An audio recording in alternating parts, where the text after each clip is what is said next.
நம்ம வாழ்க்கையில் எப்போ தெரியுமா பிரச்சனை வரும்? இன்னொருத்தர்கிட்ட நம்மளை கம்பேர் பண்ணும்போது. அவங்க அப்படி இருக்காங்களே, அவங்க சேலரி அப்படி இருக்கு, அவங்க கார் வச்சுருக்காங்க, அவங்க பெரிய வீடு வச்சுருக்காங்க, அவங்க அந்த ட்ரெஸ், அவங்க அவங்க அவங்க நம்ம சொல்ல சொல்ல சொல்ல என்ன ஆகும்? மைண்ட் அப்படியே பால்பிட்டேஷன், ஒரு பொறாமை, ஒரு போட்டி, நம்ம சிந்தையே கலைச்சி நம்ம வாழ்க்கையே மாறி அப்படியே நம்ம ஒரு பேட் தாட்ஸ்குள்ளே போய் நம்ம டைம் எல்லாம் அதையே யோசிச்சுட்டுப்போம். வேற எதுவுமே ப்ரொடக்டிவாக பண்ண மாட்டோம். அனுபவிச்சிருக்கீங்களா? ஒரே ஒரு வார்த்தை யாராவது கிட்ட இருந்து வந்திருக்கும், அதை நம்ம என்ன பண்ணுவோம்? We catch the thought. அந்த தாட் எப்படி நம்ம கேட்ச் பண்ணாமல் நமக்கு வரதில்லை. We catch the thought. அவங்க சிஸ்டர் நீங்கள் ஒரு பிரதர் எனக்கு சொன்னார், பிரதர் நான் சொல்லிட்டு இருந்த பிரதர் எனக்கும் பாக்கெட் மணி அவ்வளோதான் பிரதர் அப்படின்னு அவர் என்ன பார்த்து சொன்னார், சிஸ்டர் நீங்கள் மாடர்ன் மில்லியனர் அப்படின்னாரு. வாவ், நான் அதை கேட்ச் பண்ணிட்டேன் அந்த தாட்டை. ஸோ நல்லதை மட்டும் கேட்ச் பண்ணலாமே. அவர் சிஸ்டர் நீங்கள் ஒரு பிச்சைக்காரின்னு சொல்லியிருந்தா அதை நான் கேட்ச் பண்ணக்கூடாது. யூஆர் அ மாடர்ன் மில்லியனர்னு சொன்னார் பண்ணுங்க. கேட்ச் த தாட், அந்த தாட்டை கேட்ச் பண்ணுங்க. நன்மையான காரியங்களை, பூர்வமான காரியங்களை, லவ்லி திங்ஸ், ஆனரபிள் திங்ஸ், ஒரு பர்சனை குறித்து நல்ல சிந்தைகள், அவங்க ஏதாவது ஒரு நல்லது பண்ணியிருப்பாங்க, அவங்ககிட்ட ஏதாவது ஒரு நன்மை இருந்திருக்கும்ல, அந்த மாதிரி காரியங்களை நம்ம சிந்திக்கணும். ஓகேவா?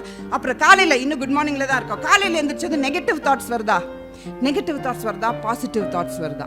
அதாவது மண்ணுக்குரிய காரியங்களே நம்ம யோசிக்கிறோமா, இல்ல விண்ணுக்குரிய காரியங்களை நம்ம யோசிக்கிறோமா? பரலோகத்துக்குரிய காரியம் நம்ம சிந்தையில் வருதா? Just one minute, close your eyes. Good morning. இது பெட்ல இருந்து எல்லாம் எந்திரிச்சிருக்கோம். Good morning. Close your eyes, கண்ணு மூடுங்க. இப்ப நம்ம சிந்தையில பாசிட்டிவ் தாட் இருக்கா, நெகட்டிவ் தாட் இருக்கா? கர்த்தருக்குரிய சிந்தை இருக்கா, இல்ல வீட்டுக்கு போய் சாப்பாடு பண்ண அந்த மாதிரி சிந்தைகள் வருதா? ஃபர்ஸ்ட் நம்ம ஸ்டடியை நம்ம கத்துக்கணும். நம்ம தாட்டை நம்ம கத்துக்காட்டி என்ன உள்ள நடக்குதுன்னே நமக்கு தெரியாது. இது ஒரு நிமிஷம், அவ்வளவுதான் உங்களுக்கு break. But every day do a thought audit. ஒரு நாளும் காலையில் எந்திரிச்சது என் மைண்ட் எப்படி இருக்குன்னு நம்ம செக் பண்ணணும். ஹல்லேலூயா. Proverbs 23:7, நீதிமொழிகள் 23:7, அவன் இதயத்தின் நினைவு எப்படியோ அப்படியே அவன் இருக்கிறான். இன்றைக்கு உங்க நிலைமை என்ன? எத்தனை பேர் இன்னைக்கு எனக்கு பிரச்சனையே இல்லை, போராட்டமே இல்லை, நான் சந்தோஷமா இருக்கேன், எத்தனை பேர் சொல்ல முடியும்?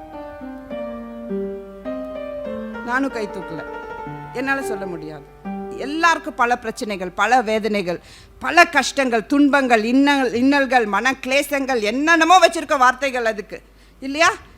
ஒருத்தராலுமே நீங்க நான் சந்தோஷமா இருக்கீங்களா சிஸ்டர்னு போய் கேட்டு பாருங்க. ஐயோ இல்ல சிஸ்டர், அந்த பிரச்சனை இந்த பிரச்சனை. யாராவது ஐ எம் ஹாப்பி பிளஸ்ட், என்ன பார்த்தா மட்டும் blessed and highly favoured sister அப்படின்னு நிறைய பேர் சொல்லியிருக்காங்க. அதுக்கப்புறம் ஃபோன் பண்ணி இல்ல சிஸ்டர் இதான் truth, that is the truth. Yeah. So நம்ம எல்லாருமே பல விதமான சூழ்நிலைகளை நம்ம அண்டர்கோ பண்ணிட்டு தான் இருக்கோம்.